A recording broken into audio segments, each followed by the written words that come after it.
ದೇಶಗಳ ನಡುವೆ ಯಾವಾಗ ಹಣದ ವ್ಯವಹಾರ, ಸುಂಕದ ನೀತಿ ಅನ್ನೋದು ಸರಿಯಾದ ರೀತಿಯಲ್ಲಿರುತ್ತೆ ಅಂಥ ಚರ್ಚೆಗಳಾಗುವುದಿಲ್ಲ. ಬಹಳಷ್ಟು ವರ್ಷಗಳಿಂದ ಅಲ್ಲಿ ನೆಲೆಸಿರ್ತಾರೆ. ಈಗ ನೋಡಿ, ಗ್ರೇಸ್ ಪೀರಿಯಡ್ ಅನ್ನೋದು 60ಕ್ಕಿತ್ತು, ಈಗ 30ಕ್ಕೆ ಅನ್ನೋದಾದರೆ, ಇನ್ನು ವೀಸಾ ವಿಚಾರದಲ್ಲೂ ಕೂಡ ಬಹಳ ಕಟ್ಟುನಿಟ್ಟಿನ ನಿರ್ಧಾರಕ್ಕೆ ಬರ್ತಾರೆ.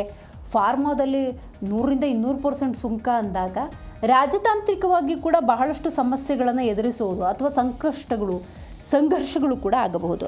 ಅಮೆರಿಕದ ಏಕಪಕ್ಷೀಯ ಸುಂಕ ಮತ್ತು ವೀಸಾ ನಿಯಮಗಳು ಡಿಸ್ಕಷನ್ ಏನಾದರೂ ಆಗಿದೆಯಾ ಭಾರತದ ಜೊತೆ? ನೋಡಿ, ನೀವು 30% ಇದ್ದೀರಿ, ಬಹಳಷ್ಟು ಜನ ಭಾರತೀಯರು ಇಲ್ಲಿ ಕೆಲಸ ಮಾಡ್ತಾ ಇದ್ದಾರೆ, ನಾವು 47% ಔಷಧವನ್ನು ಇಲ್ಲಿ ತೊಗೊಳ್ತೀವಿ ಅಂದಾಗ, ಭಾರತದ ಪಾರುಪತ್ಯ ಅಲ್ಲಿದೆ ಅಂದಾಗ ಅಮೆರಿಕ ಅಧ್ಯಕ್ಷ ಡೊನಾಲ್ಡ್ ಟ್ರಂಪ್ ಏನು ಭಾರತದ ಜೊತೆ ಮಾತಾಡಿದ್ದಾರೆ ಅನ್ನೋ ಇಟ್ಟಿದ್ದು ಏಕಪಕ್ಷೀಯ ನಿರ್ಧಾರ. ಈ ನಿರ್ಧಾರದಿಂದಾಗಿ ರಾಜತಾಂತ್ರಿಕ ಸಂಘರ್ಷ ಏರ್ಪಡುವ ಲಕ್ಷಣಗಳು ಗೋಚರಿಸ್ತಾ ಇದ್ದಾವೆ. ಭಾರತೀಯ ವಿದ್ಯಾರ್ಥಿಗಳ ಹಿತರಕ್ಷಣೆಗೆ ಸರ್ಕಾರ ಬದ್ಧವಾಗಿದೆ ಅಂತ ಹೇಳಿ ಭಾರತದ ವಿದೇಶಾಂಗ ಇಲಾಖೆಯ ವಕ್ತಾರರು ರಣಧೀರ್ ಜೈಸ್ವಾಲ್ ಅವರು ತಿಳಿಸಿದ್ದಾರೆ.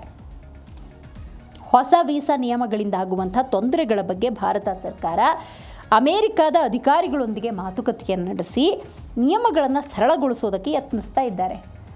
ಆಕ್ಸೆಪ್ಟಬಲ್, ಈ ಪ್ರಯತ್ನಕ್ಕೆ ಫಲ ಸಿಗಲಿ ಅನ್ನೋದು ನಮ್ಮ ಆಶಯ. ಇತ್ತ ಭಾರತೀಯ ಫಾರ್ಮಾ ಕಂಪನಿಗಳು ಕೂಡ ಟ್ರಂಪ್ ನೀತಿಗಳ ವಿರುದ್ಧ ಕೇಂದ್ರ ಸರ್ಕಾರದ ಮಧ್ಯಪ್ರವೇಶಕ್ಕೆ ಸಜ್ಜಾಗಿದ್ದಾವೆ. ಸೊ ಹಾಗಾಗಿ ಇಂಥೆಲ್ಲ ಪ್ರಯತ್ನಗಳು ಎಷ್ಟರ ಮಟ್ಟಿಗೆ ಫಲ ಕೊಡುತ್ತೆ ಗೊತ್ತಿಲ್ಲ. ಯಾಕಂದರೆ ಈಗ ಭಾರತ ಚರ್ಚೆ ಮಾಡಬೇಕು ಅನ್ನೋದಾದರೂ ಕೂಡ ಈಗ ಅಮೇರಿಕ ಜೊತೆ ಚರ್ಚೆ ಮಾಡಬೇಕು.